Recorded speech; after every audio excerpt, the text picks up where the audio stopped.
आडवाणी को अयोध्या आने से रोका गया, बीजेपी पर उठे सवाल। आखिरी समय पर आडवाणी का कार्यक्रम कराया गया रद्द। चंपत राय ने पहले दे दिए थे संकेत, आखिरी में आडवाणी को रोक देंगे।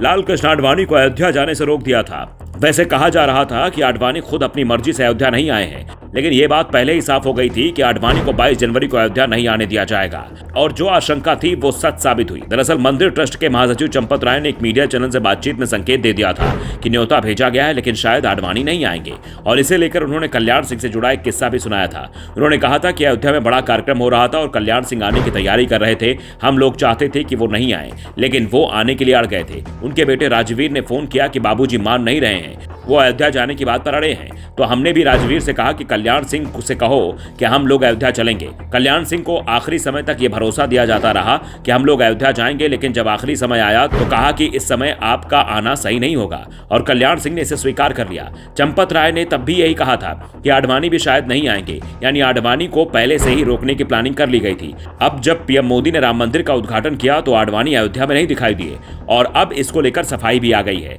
जो सफाई आई है वो पूरी तरह से स्क्रिप्टेड सफाई दिखाई दे रही है। दावा किया गया है कि आडवाणी ने दिल्ली स्थित अपने आवास से ही भव्य समारोह का आनंद लिया। कहा जा रहा है 96 वर्षीय लालकृष्ण आडवाणी ने बढ़ी हुई ठंड और अपने स्वास्थ्य के चलते फैसला लिया है। स्वास्थ्य कारणों से अचानक ही इसमें बदलाव करना पड़ा। विश्व हिंदू परिषद की ओर से पहले कहा गया था कि लालकृष्ण आडवाणी को पिछले दिनों विश्व हिंदू परिषद के अंतर्राष्ट्रीय कार्यकारी अध्यक्ष आलोक कुमार, संघ नेता रामलला समेत कई लोगों ने उनके घर पर जाकर आमंत्रण पत्र दिया था। तब यह बात कही गई थी कि लालकृष्ण आडवाणी भी रामलला की प्राण प्रतिष्ठा में शामिल होंगे, लेकिन उन्हें ऐन वक्त पर अपना प्लान बदलना पड़ा है। लालकृष्ण आडवाणी राम मंदिर आंदोलन के प्रमुख चेहरे थे। सोमनाथ से अयोध्या तक की उनकी रथ यात्रा ने एक दौर में पूरे देश में माहौल बदल दिया था। यही नहीं, उनके नेतृत्व में ही भाजपा नेताओं ने एक पूरी पीढ़ी तैयार हुई थी जिसने राम मंदिर आंदोलन में सक्रियता से भाग लिया था। इन नेताओं में विनय कटियार, उमा भारती, कल्याण सिंह जैसे नेता थे।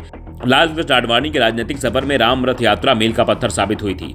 यही नहीं, 1984 में 2 सीटें जीतने वाली भाजपा ने 1989, 1991 और फिर लगातार चुनाव में अच्छा प्रदर्शन किया और बहुमत भी हासिल किया। लालकृष्ण आडवाणी को देश की एक ध्रुवीय राजनीति के 2 ध्रुवों में बदलने का श्रेय दिया जाता है। अटल बिहारी वाजपेयी और लालकृष्ण आडवाणी की जोड़ी ने दशकों तक भाजपा को आगे बढ़ाया था और केंद्र में सरकारें भी बनी। 1999 से 2004 तक पूरे 5 साल की एनडीए की सरकार भी दोनों दलों ने मिलकर चलाई। यानी लालकृष्ण आडवाणी ने राम मंदिर आंदोलन हो या फिर बीजेपी को सत्ता में पहुंचाने का काम, दोनों में अग्रणी भूमिका निभाई थी। लेकिन वो अयोध्या में मंदिर के उद्घाटन के समय अयोध्या में नहीं दिखाई दिए। आडवाणी को लेकर अब राजनीति भी तेज हो गई है, क्योंकि जिस तरह से पहले उन्हें बीजेपी से किनारे किया गया और अब अयोध्या कार्यक्रम से भी उन्हें नहीं आने दिया गया, उसके बाद सवाल उठ रहे हैं कहीं आडवाणी के अयोध्या पहुंचने से राम मंदिर का जो क्रेडिट पूरी तरह से बीजेपी पीएम मोदी को देने की कोशिश कर रही थी उसमें कमी आ सकती थी, क्योंकि तब टीवी के कैमरे प्रधानमंत्री मोदी के साथ लालकृष्ण आडवाणी पर भी केंद्रित हो सकते थे। ब्यूरो रिपोर्ट, द नव दर्पण न्यूज।